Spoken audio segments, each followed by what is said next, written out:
And we're back with another episode of Toon Talk TV, the #1 animated podcast on YouTube. If you're new to the channel, be sure and like, follow, and subscribe so we can continue to make these epic Toon Talk TV episodes. Do it.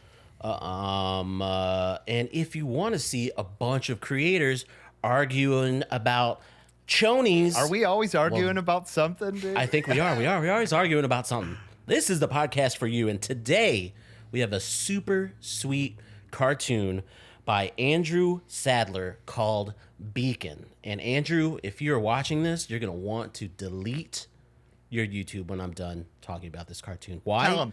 Because you're going to get into cinema. You're going to get into cinema. You're going to be making movies. But they're not going to be movies that I'm going to be watching. Whoa. Why? Because you won't be on YouTube and you'll be in the cinema. Because I won't be on YouTube and I'll be in the cinema, dude. No. So initial thoughts. Writing down my initial thoughts watching this. H.P. Lovecraft.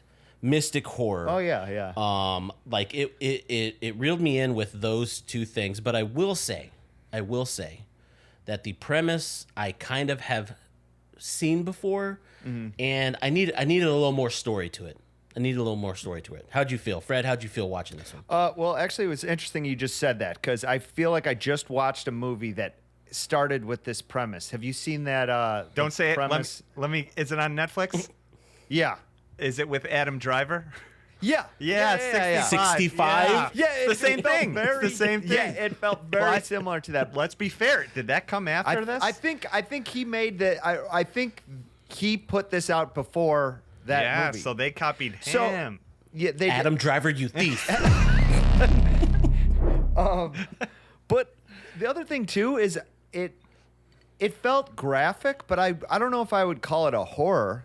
Would you guys consider this a horror film? It was a short horror. I don't think you can go. I mean, how are you gonna? It was pretty.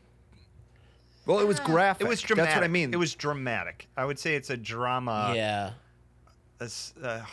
Kind of horror. I think it's more like the horror of the unknown. If you use this Lovecraft stuff, it's like the unseen, like what happens next, Sure. like mythical creatures type being like this character is like stranded on an ice planet, no civilization in sight, trying to get off this rock, and then, what happens next, the unknown type horror-esque thing.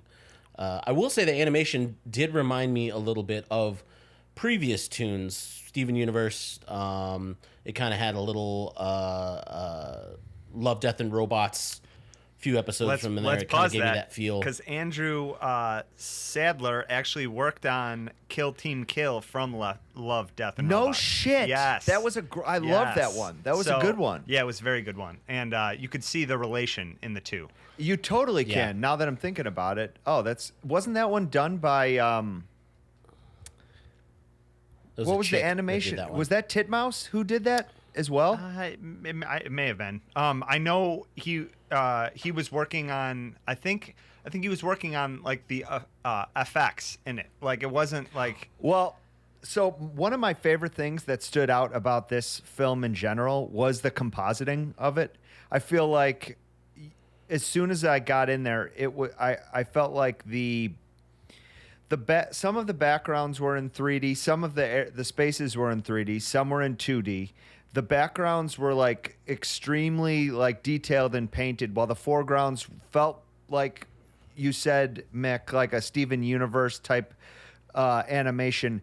And the blending of those two together, I felt like was flawless with the lighting and the colors and the reflections and all the special effects added to it. I felt like it looked good. They did. It looked really good. Such a good job blending all of those styles together. And then when I like first was like, holy shit, the compositing's really good on this. At the end it said there was like 5 compositors, and normally there's only, I mean, on some of the shit that I've seen on YouTube, there's 1 maybe. So to your question, Fred, it was Kill Team Kill was a Titmouse production, and it was Tim Miller, the guy who created us the Deadpool franchise, and who kind of produces a lot of stuff with Love Death and the Robots. What? So I'm going to jump into my top question with this one, and it's a two-parter. One, you're trapped on a snow planet. What is the one thing you're bringing with you? Can it be your phone? No. Phone won't do anything. You get the basic stuff. You got clothes. You're not dropped there in your birthday suit. You got basically what this character has. You got like a gun. You got like clothes. But what's the one extra item that you're bringing with you? So wait, you have survival stuff or no? You have your gun basic and survival stuff. Basic survival stuff. Yeah, and it's a one extra item type ordeal. Come on, I'm bringing. What do you got? I'm bringing Bob, the accordion. What are you bringing? I'm bringing the accordion. I got to keep myself sane, keep myself entertained, keep my abilities tight. Fred's over there thinking of Wilma. He's bringing him a flashlight. Yeah, my Wilma flashlight too. Well, that would be a good way to stay sane, you know, Wilma. to be honest with you. Yeah, Pocket Wilma for sure. Pocket Wilma. And then the two-parter of this one is you're on a frozen planet. You got this creature chasing you. How are you offing yourself, boys? Ooh. How are you offing yourself? We're getting dark here. This is horror. Shit.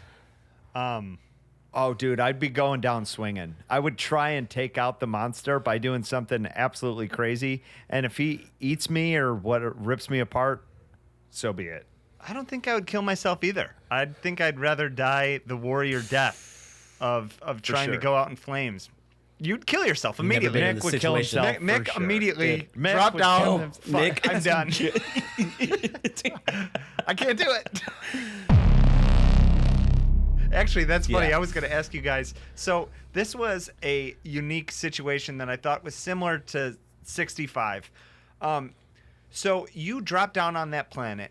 You know help is on the way. Help is on the way. And you get that call from some rando on that planet saying, I need help. I don't know what.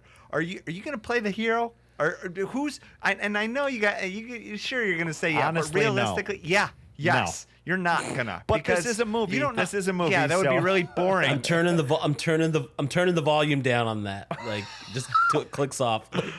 Oh man, brutal.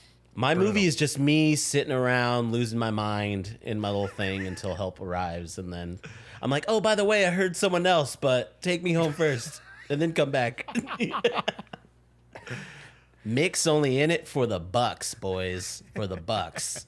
Final thoughts on this one. I thought this one was pretty good. I mean, I like that it was a short film.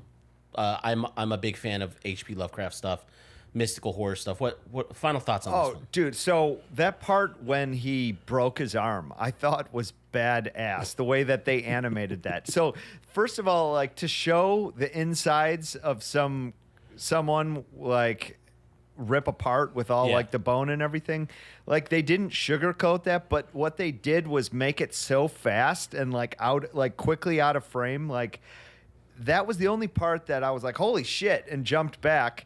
And then But same with earlier in it when they showed the quick shot of the dead body. I actually went back to try to pause it on that frame because it was so quick. And when I did pause it on it, it was still brutal. Like a lot of the times they do it quick because they're like, we don't want to add all the details. Like if we just show it real quick, you'll fill in the space with your mind. But that was like a nasty looking shot. yeah, I'm a fan at how gruesome the gruesome shots were. So that's horror. Why were we saying that as I'm a horror? fan That's why I of said it how was gruesome graphic. the gruesome shots were too. I feel like it was graphic, but I don't know if I'd call. I mean, is that what makes horror? There's plenty of different things. Like I mean, Saw. Yeah. I would say that's just graphic. You know what I mean? There's not. Get Out. Get Out. Is that really? Is that graphic? It's a horror. Oh Yeah. to some Oh yeah. yeah. But no, I thought very well done, Andrew. Don't delete your YouTube. Keep going. Oh, I got Keep one it more up. thing to say about this. So Hit it. Did you guys notice this was another student production film? What? I did not. Are you It was sure a- about that? I don't know It was about that. it was SCAD Animation or I think that's a crew. Well, hear me out. I think I could be wrong. If I'm wrong, then someone tell me in the comments. But we recently went to an animation festival. We went to Short Fest and saw a lot of student film productions. And at the end of it, it said it was produced by whatever school.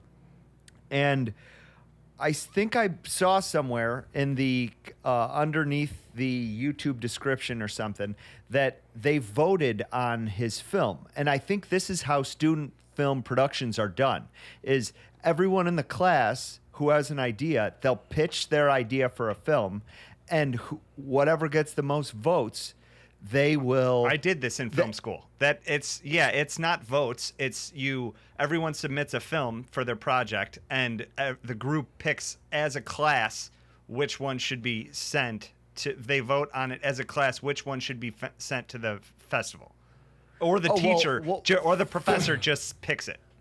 Okay, so from what I gathered, though, too, is the crew was the class as well. You know, like Andrew did a lot of stuff on this, but I think also the crew was animation students as well. I might be wrong with that. If I'm not, we got to give credit to the producer of this. We keep saying the director too, but Simon Ardoin, I might be saying that wrong, was also character designer and producer of Beacon. So okay, cool. But I just think that's a cool idea that we don't have access to anymore. But if you're in like a school production, your fellow students, it can be a crew, and it's hard to come across a crew these days. You know, like I think that's a major advantage in just going to animation school in life, having a good crew. Yeah. So if you were in Andrew Stadler's film crew in school, let us know in the comments what place your film, because it obviously wasn't chosen. Beacon was chosen. I gotta say, I think this guy isn't a student. He worked on Kill Team Kill, Bob's Burger movie, and Space Jam 2. He's no student, dude. That guy knows what he's doing. Bob's Burgers movie. Beacon is a senior film I directed at my final year of SCAD. Crazy. So yes, okay, I'm wrong. I'm wrong. Fuck me. Animation class of 2022. There you have it. Check out the link in the description for Beacon. Be sure and like and follow and subscribe. Check out our Patreon, patreon.com/wearethetelevision. Got some really cool things in the works there, starting with the sweet Toon Talk TV mug. Go grab yourself one and come back next week for a brand new episode. I don't know what just happened. I don't care anymore. All I know is my hands all clean. We are the television.